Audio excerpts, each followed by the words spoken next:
Bayangkan sebuah masa di mana Nusantara masih dipenuhi kerajaan-kerajaan Hindu-Buddha yang makmur.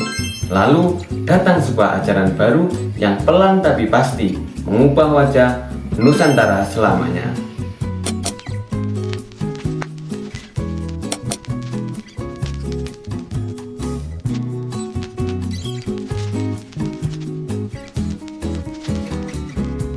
Halo semua, saya Habib Zainal Mubarok. Di video ini saya akan membahas sejarah masuknya Islam di Indonesia.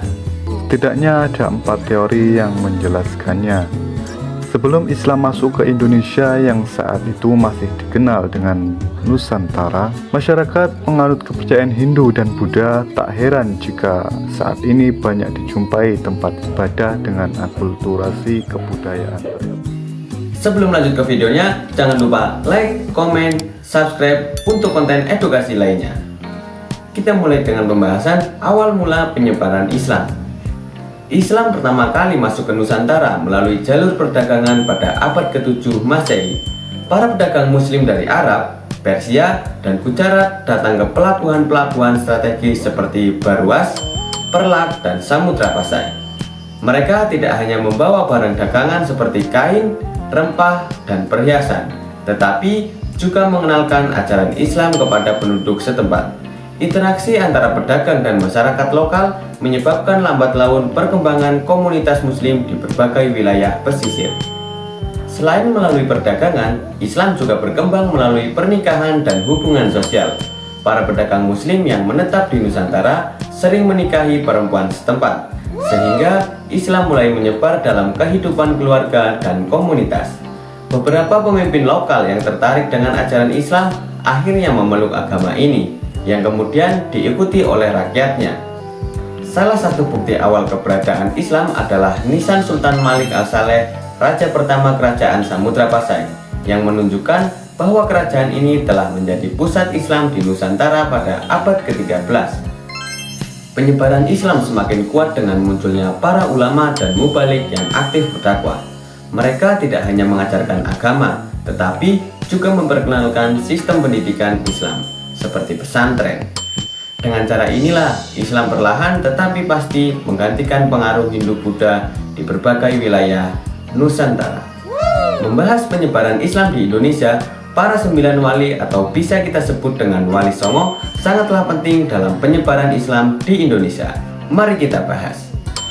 Penyebaran Islam di Pulau Jawa mencapai puncaknya pada abad ke-15 hingga 16 Masehi dengan peran besar Wali Songo, 9 wali yang menjadi tokoh utama dalam dakwah Islam. Mereka menggunakan pendekatan yang unik dan damai, mengadaptasi nilai-nilai Islam dengan budaya lokal sehingga ajaran Islam mudah diterima oleh masyarakat. Salah satu strategi mereka adalah melalui kesenian dan pendidikan, seperti Sunan Kalijaga yang menggunakan wayang untuk menyampaikan pesan Islam, serta Sunan Giri yang mendirikan pesantren sebagai pusat pendidikan agama.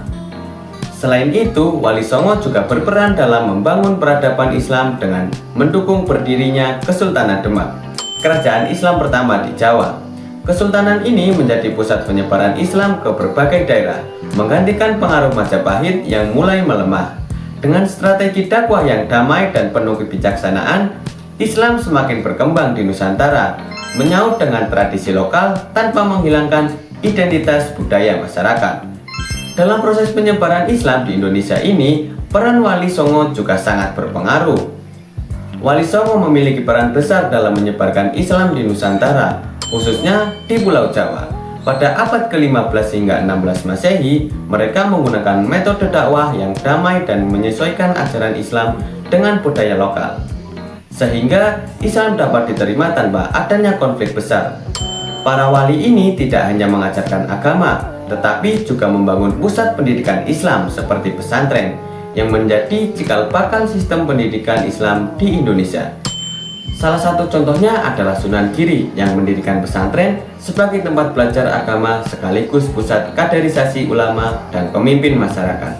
Selain pendidikan, Wali Songo juga memanfaatkan seni dan budaya sebagai sarana dakwah.